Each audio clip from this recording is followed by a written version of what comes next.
अस्सलाम वालेकुम। उम्मीद है आप सब बखैर आफियत होंगे। जनरल साइंस एंड एबिलिटी में हमारा नेक्स्ट चैप्टर है climate change. First of all हम स्टार्ट करते हैं बान की मून की कोटेशन के साथ। Climate change does not respect border, it does not respect who you are, rich or poor, therefore it is called global challenge requiring global solidarity. Solidarity होता है आलमी यकजहती। यहाँ पर हमारे पास कुछ पॉइंट्स हैं climate change and global warming से मुतल्लिक। Human activity that alters global atmosphere over comparable time period. तो ये डेफिनेशन दी गई है United Nation Framework Convention of Climate Change की जानिब से। तो आपने पहले ये डेफिनेशन दे देनी है, फिर आपने काजिज़ बताने हैं, एविडेंस देना है, इसके क्या नताइज होंगे, कॉन्सिक्वेंसेस होंगे, पाकिस्तान के ऊपर क्या असरात होंगे और इसको कैसे कंट्रोल किया जा सकता है। तो ये तमाम चीज़ें आप क्लाइमेट चेंज में एड्रेस करेंगे। फ़र्स्ट ऑफ़ ऑल अगर हम काजिज़ की बात करें तो सूरज की जो एनर्जी है और अर्थ की रिफ्लेक्टिविटी है, यानी कि अर्थ पर जो रेज़ पड़ती हैं और वापस रिफ्लेक्ट होती हैं, तो उनमें जो तब्दीली आई है ये सबसे बड़ी वजह है ग्लोबल वार्मिंग की।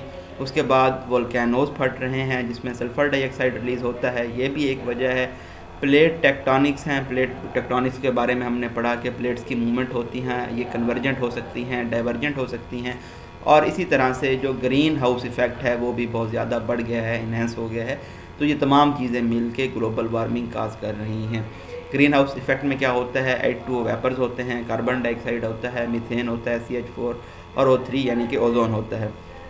एविडेंस क्या है ग्लोबल वार्मिंग का, जो रेनफॉल का पैटर्न है पिछले कुछ अरसे से हमने देखा कि वो तब्दील हो गया। इसी तरह से हीट वेव्स आती हैं, इस साल मार्च में भी एक हीट वेव आई थी, ऐसा लगा था जैसे जून स्टार्ट हो गया हो। इसी तरह से जो आर्कटिक सी में आइस पाई जाती है वो कम हो रही है वक्त के साथ साथ। और इसी तरह से वेजिटेशन फॉरेस्ट फायर्स लगती रहती हैं। हमने देखा कि अफ्रीका में जिस तरह से फायर्स लगी, टर्की में फायर्स लगी, और इसी तरह से ओजोन होल पैदा हुआ है एंटार्क्टिका में। पोलन एनालिसिस के बाद भी पता चला कि ग्लोबल वार्मिंग वाकई मौजूद है। डेंड्रोक्लाइमेटोलॉजी जो कि ट्री रिंग्स होते हैं उनकी स्टडी को कहा जाता है, वो भी एविडेंस हैं ग्लोबल वार्मिंग का, क्लाइमेट चेंज का। इसी तरह से जो सी लेवल्स हैं वो भी तब्दील हो रहे हैं और बहुत ज़्यादा तूफ़ान आ रहे हैं। इसके नतीजे क्या होंगे कि हमें एक्सट्रीम वेदर्स का सामना करना पड़ेगा। एक्सट्रीम दोनों सूरतों में हो सकते हैं, एक्सट्रीम कोल्ड भी हो सकता है, एक्सट्रीम हॉट भी हो सकता है। इसी तरह से हेल्थ के रिलेटेड जो वेक्टर बॉर्न डिजीज़ हैं वो पैदा होंगे, बहुत सारे पेंडेमिक्स आ सकते हैं, एंडेमिक्स हो सकते हैं, सोशो इकनॉमिक इम्पैक्ट्स हो सकते हैं, जैसा कि आप कोरोना वबा के अंदर देख सकते हैं कि किस तरह से समाजी और इक़्तिसादी ज़िंदगी मुतासर हुई। पाकिस्तान के ऊपर असरात की बात करें तो पाकिस्तान कुछ ऐसे ममालिक से है कि जो बहुत ज़्यादा कम काज कर रहा है क्लाइमेट वार्मिंग, ग्लोबल वार्मिंग, लेकिन इसके जो असरात हैं वो पाकिस्तान के ऊपर बहुत ज़्यादा हैं, क्योंकि पाकिस्तान एक ऐसे खिते में पाया जाता है। इंक्रीज़्ड फ्लडिंग यानी कि जो फ्लड्स हैं वो बहुत ज़्यादा हो गए हैं पाकिस्तान के अंदर, बायोडाइवर्सिटी का लॉस हुआ है और क्रॉप यील्ड कम हो गई है। पिछले कुछ सालों में अगर हम देखें तो जिस अरसे में गंदम की कटाई होनी होती है उस अरसे में बारिशें हो जाती हैं या फिर आंधियाँ आ जाती हैं तो बहुत ज़्यादा क्रॉप का नुकसान हो जाता है। और इसी तरह से जो अदम मसावात है वो भी बहुत ज़्यादा बढ़ गई है। किस तरह से इसको कंट्रोल किया जा सकता है, एनर्जी एफिशिएंट अप्लाइंसेस यूज़ करें। 3 R's क्या होते हैं, रीयूज़, रिसाइकल, रिड्यूस, और सबसे अहम क्या है कि रिन्यूएबल एनर्जी का इस्तेमाल करें, पॉपुलेशन को कंट्रोल करें और जो डिफॉरेस्टेशन है उसको कम करें, और फ्लोरिसेंट बल्ब्स का इस्तेमाल करें और इम्प्लीमेंट करें इंटरनेशनल प्रोटोकॉल्स को।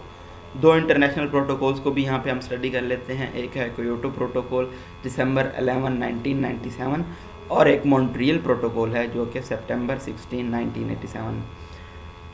क्योटो प्रोटोकॉल क्या कहता है, ये internationally binding emission reduction target set करता है, ठीक है, कि कौन कितना इमिट कर सकता है, कितने इमिशन कर सकता है, ये उसके टारगेट सेट करता है।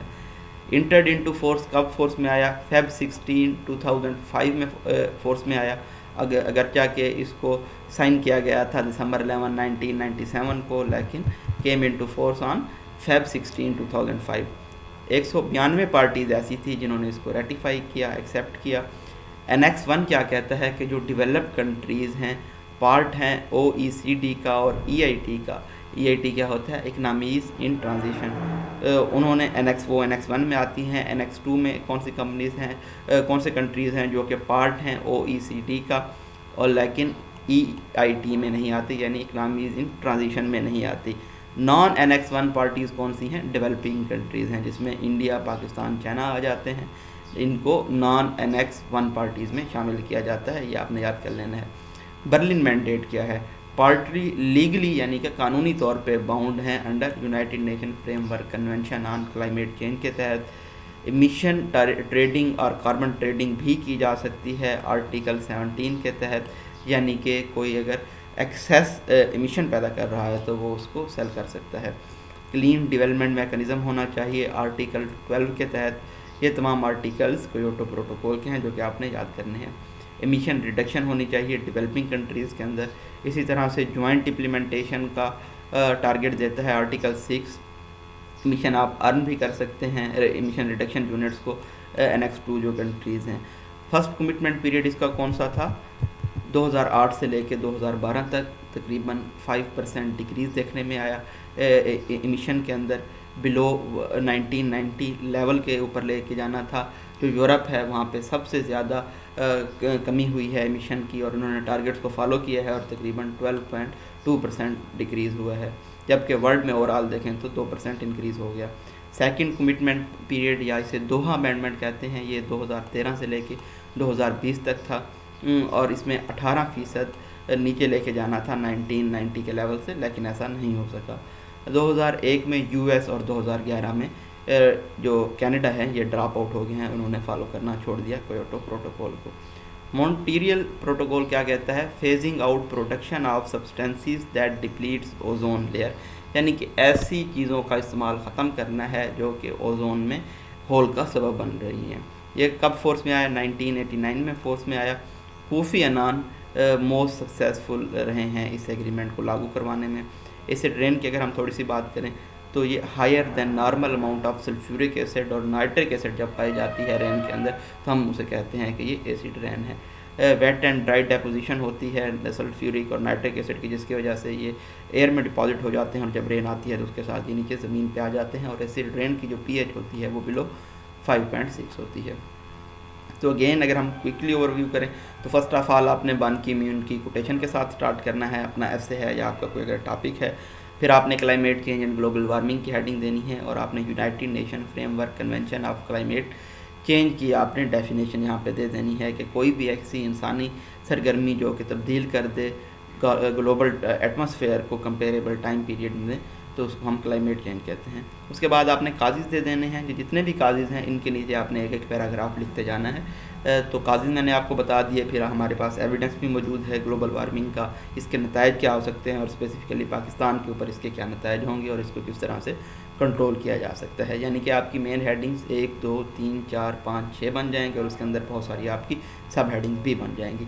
क्योटो प्रोटोकॉल जो कि दिसंबर 11, 1997 को साइन किया गया था, वो फोर्स में आया फेब 16, 2005 को।